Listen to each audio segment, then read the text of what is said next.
All right, guys, what's up? I'm Johnny C, aka Capone. Thanks for watching. Today's video is ways that past, present, and future that I either plan to or what I've done to try to obtain financial independence. And if you have any comments at the end of the video or during the video, if you're watching live, if you would like to comment and suggest any other ideas, I'm all ears. So just want to say thank you for watching. And to get to the chase, the meat and potatoes of it all, just want to just start right from the gate. So the first thing you need to have is some kind of income coming in. If you could work a job, if you can get overtime at your job, and if you can't, try to work two jobs, a part-time and a full-time job to try to get the money up, to try to get your money together so you can contemplate some sort of a plan. All right, that'd be the first and foremost thing. You need income coming in. So that is like rule number one. You have to have money coming in to become financially independent. Okay. Number two, my advice, and mind you, I'm not a financial advisor, but through my experience throughout life, I find if you can start a small business, what I've done, here's a couple examples of what I do. And sometimes it just comes like on accident.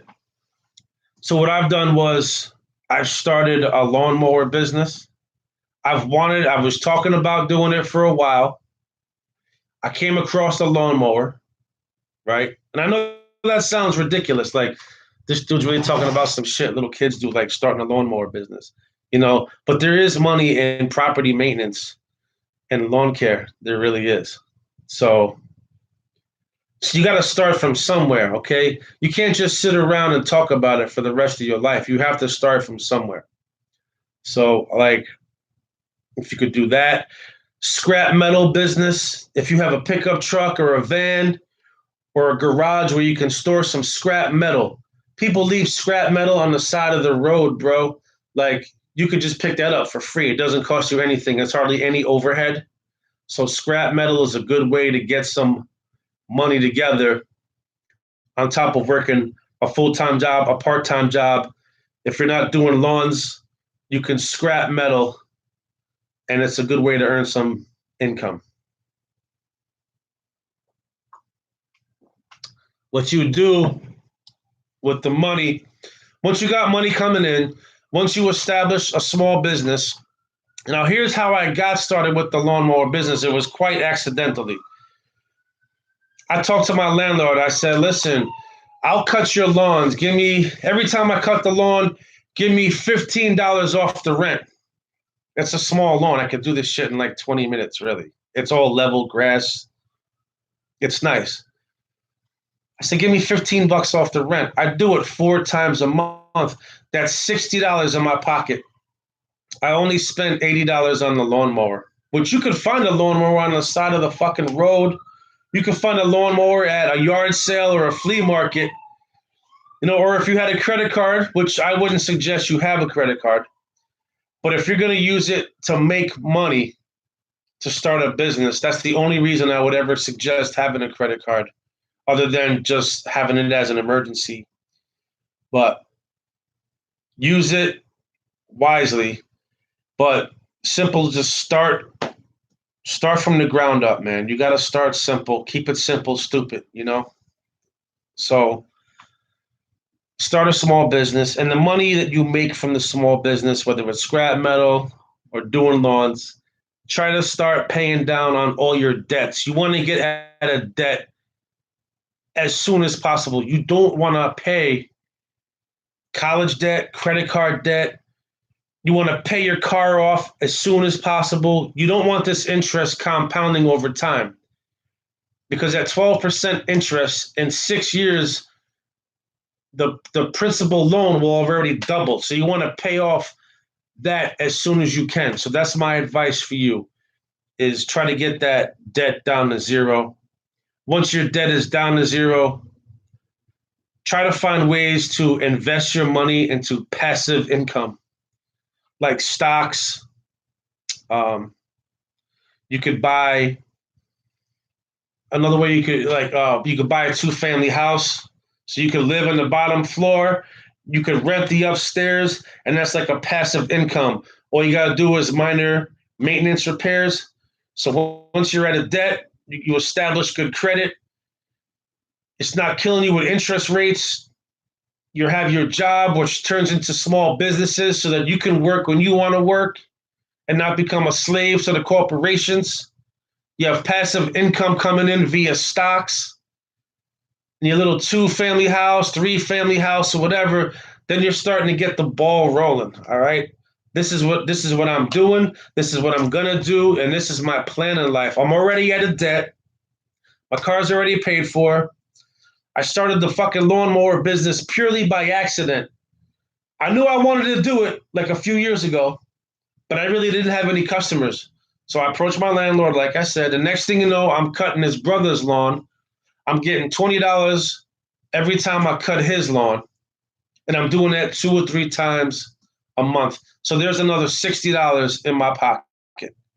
So my lawnmower already paid for itself, which I paid $80 for, which I traded silver coins for, $80 worth. I already tripled my money and then some. So for me, it's working. All right. It's no bullshit. Stop buying stupid shit. All right. You don't need to go to the movies all the time. All right. You don't need cable. I hardly ever watch cable television. And if I watch it, it's not at my house because there is no cable television. I got a cheater box, like the analog, it's free. I can watch football. That's the only thing I watch is football. And maybe a friend will invite me to go watch a boxing match or something like that. But I personally do not pay for cable. I don't have an iPhone. I have a $20 phone that I got from Cricket. My bill is $33 a month. I don't give a shit if the screen's broken or not. I can go buy another phone for $20. I will never spend $800 on a phone. All right, I'm not that materialistic. So that's just a waste of time and money because time is money. And to earn $800 for a phone might be some people's 2-week paychecks. So do you really want to work 80 hours for a phone when I can make that money in an hour? Mowing one lawn. You see my hair, it ain't the flyest hairdo in the world, but I cut my own hair. I got a pair of clippers. That's an investment. I just cut my hair like once or twice a month. I don't have to go to the barber and spend $20, $40, okay? So that's $40 in my pocket right there. I also cut my boy Reno's hair. If you've been watching me for a while, you know I cut his hair.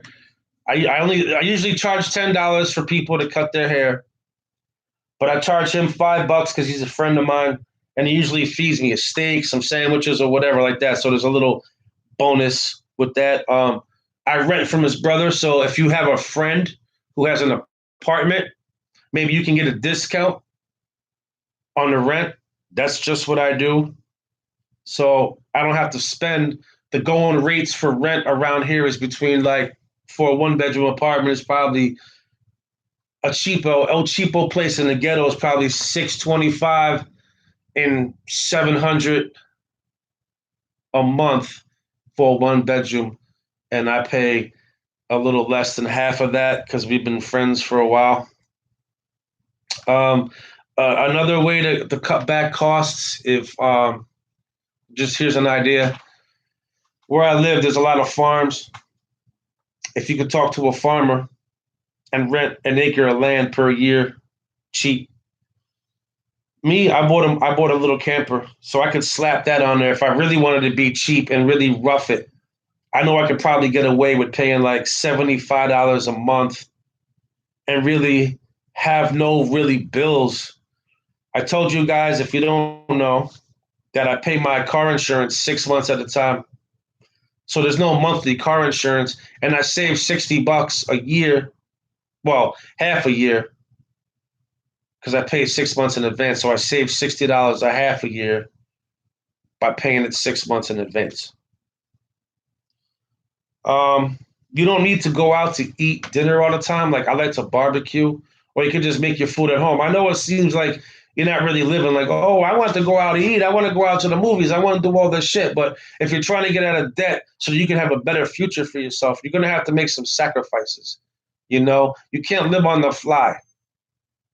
And another thing you need to cut down is I quit smoking cigarettes and I quit smoking marijuana. Marijuana was probably costing me $300 a month to smoke weed. I mean, you know, it's cool to party once in a while here and there, but I don't smoke anymore. But it was costing me roughly about 300, and cigarettes was probably $200 a month. So that's already $500 in savings. So try to cut back on your habits. I don't go out to the bars. So for me, if I want to have a drink, it might cost me like $7 a day to drink compared to $3 a beer at the bar. And try to enlighten yourself, read books, watch videos. There's a couple of cool places to start if you want to start. There was a book by Andrew Carnegie I read, How to Win Friends and Influence People. There's books by Robert Greene you could read to get your mind in a positive place. And there's other books like Rich Dad, Poor Dad by Robert Kiyosaki. He also makes videos.